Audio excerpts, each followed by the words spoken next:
자, 어제 대전에서는 이런 일도 있었습니다. 재난 문자가 일제히 핸드폰에 뿌려졌었는데요. 맹견 70여 마리가 탈출했으니 빨리 대피하라는 무시무시한 내용의 문자였습니다. 그런데 알고 보니까 사실이 아니었다고요? 이게 무슨 말입니까? 사실은 저 재난 문자를 저도 재난 문자는 아니고 이제 단톡방에서 공유를 받았었습니다. 네. 이게 어떤 일인가 하니 어제 아침 9시 44분에 이제 큰 개가 다니고 있어서 물 것 같아서 위험하다라는 네. 112 신고가 접수가 됐고 네. 그것을 토대로 해서 이제 재난 문자가 대전광역시 동구를 비롯해서 그 일대에 발송이 됐습니다. 네. 개 농장에서 맹견 70여 마리가 탈출했기 때문에 안전한 장소로 즉시 대피하라는 그런 취지였는데요. 네. 알고 보니까 탈출한 개는 대형견, 맹견 70여 마리가 아니고 소형견 3마리에 불과했다고 합니다. 아니, 시민들은 얼마나 놀랬겠습니까? 저희 취재 기자가 이 놀랬을 그 시민의 목소리를 들어봤습니다. 놀라지. 그 개들이 막 설치고 다니면 해치잖아. 무섭지요. 두렵지.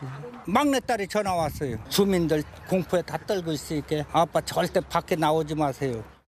70마리가 탈출을 해서 당장 위험해 보이잖아요. 확인하고 저거 최소 1시간은 걸릴 거고 큰 개면 거의 맹견으로 표현하는 게 더 맞지 않겠냐. 이제 해서 물론 이런 긴급한 사안은 빨리 알리는 게 중요하기도 합니다만 속도도 속도지만 정확성이겠죠. 어쩌다가 이런 일이 일어났는지 과정상에 뭐가 문제가 있었던 건가요? 그렇습니다. 사실 양치기 소년 이야기가 생각을 그렇죠. 나게 하는데요. 그러니까 최초 신고자는요, 평소에 좀 이렇게 개 농장을 운영을 하면서 주민들과 좀 마찰이 있었다 보니까 이번에도 좀 이런 부분에 대해서 좀 앙심을 품고 신고한 것이 아니냐 이런 이야기가 나오고 있습니다. 네. 그런데 신고 과정에서 신고 내용에서 정확히 뭐 70여 마리의 맹견이다 이렇게 표현을 한 것은 아닌 것으로 보이는데 네. 이 재난 문자가 발송되는 과정에서 경찰에 신고가 있었고 소방에 협조를 구했고 그리고 이 부분을 구청에 통보하는 그 과정에서 조금씩 부풀려진 그런 상황이 보이거든요.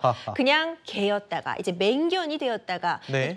이 규모가 뭐 70마리 정도를 지금 기르고 있다 이런 부분에서 70마리가 다 풀려 나왔다. 네. 이런 식으로 확대가 되었는데 제가 앞서 양치기 소년 말씀드렸잖아요.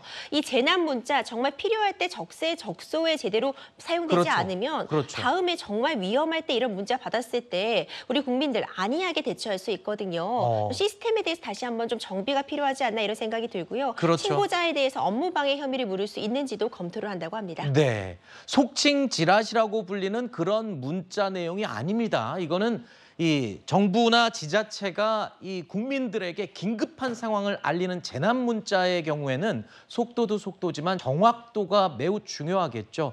자, 다음번에 뭐 멧돼지나 뭐 곰이라도 내려왔는데 문자 보냈는데 사람들이 이것도 뭐 고양이 아니야? 뭐 이런 식으로 오해하면 큰일 아니겠습니까? 더 정확하게 이 프로세스를 점검해야 되지 않았나 이런 생각이 드네요. 자, 사건 사고 소식 여기서 마무리하고요. 두 분께 인사드리겠습니다. 오늘 나와주셔서 고맙습니다.